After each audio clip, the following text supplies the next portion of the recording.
Chapter 10 The Far East, Ancient China. Lazu and the Silkworm. The people who lived in Mesopotamia between the Tigris and the Euphrates rivers thought they lived at the very center of the world. They called India the East because they had to sail east to reach it. They thought of India as a strange, distant place. But there was a country that seemed even stranger and was more distant than India, China. To the Assyrians and the Babylonians, China was the far east. It was all the way on the edge of the world. People of China and the people of Fertile Crescent didn't know much about each other. But even though they lived far away, Chinese people chose to live near a river, just like the Egyptians and the Babylonians and the Assyrians did. Ancient people needed rivers to survive. The people of China first lived between two rivers called the Yellow River and the Yangtze River. The area between the rivers was called the Yellow River Valley. The earliest people of China settled between these rivers in the Yellow River Valley and grew crops, especially rice, because it grows well in wet ground.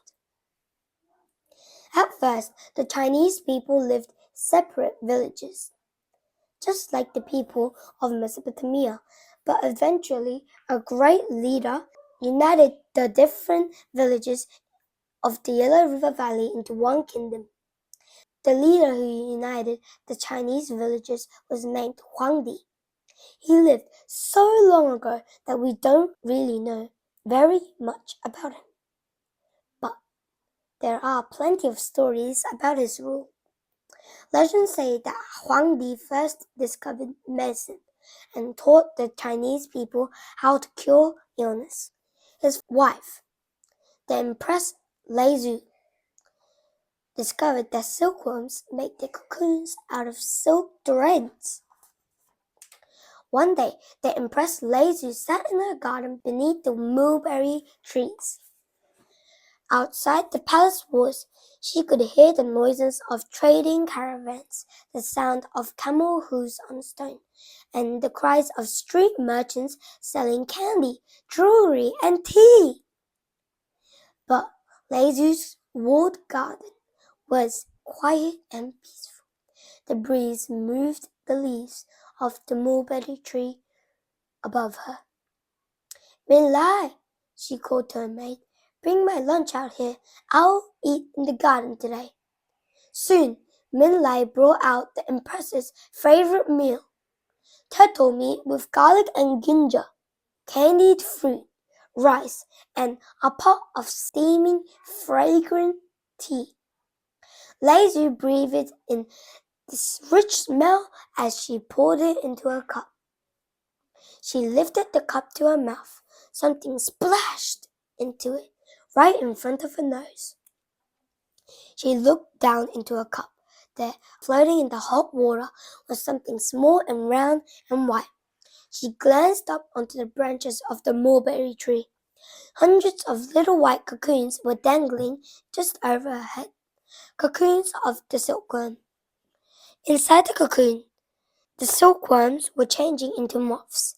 Soon they would chew through the cocoons and fly away. Look, Min Lai, she said, a silkworm cocoon fell right into my tea. Let me get you a fresh cup, Empress Lazu, the maid offered. Wait, Lazu said. She carefully lifted the cocoon out of her cup. It seemed to be made out of thin, bright thread wrapped 100,000 times around the silkworm within. The hot water had begun to unravel it. Lazu pulled gently at the end of the thread and drew it out longer and longer. She rose from her seat and walked through the garden, trailing the thread behind her. It was so long that she circled the garden with it 12 times. The thread was so light that it floated in the wind, and it shone like in the sun like melting silver. If I could weave this into cloth, Lazu marveled. What a robe I could make for my husband, the emperor. But it is too thin to weave, Moonlight said.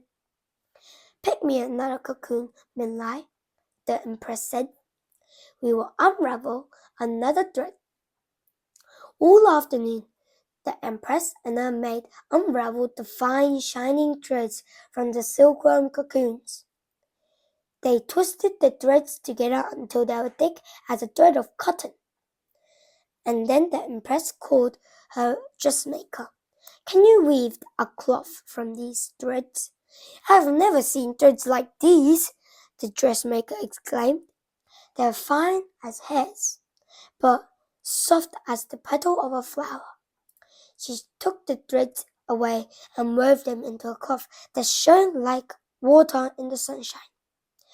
And from that cloth Lazy made a robe for her husband, the emperor.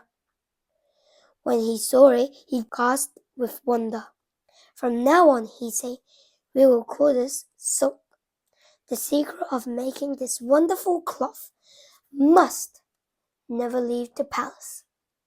Only the royal family can know this treasure was yielded by the silkworm cocoons. From then on, Lazu and her court made the wonderful cloth called silk. They fed the silkworms on trays of mulberry leaves and waited until the worms wove their cocoons, then carefully unraveled their cocoons for their precious threads of silk. Soon, China became famous for its silk, the cloth that no one else in the world knew how to make.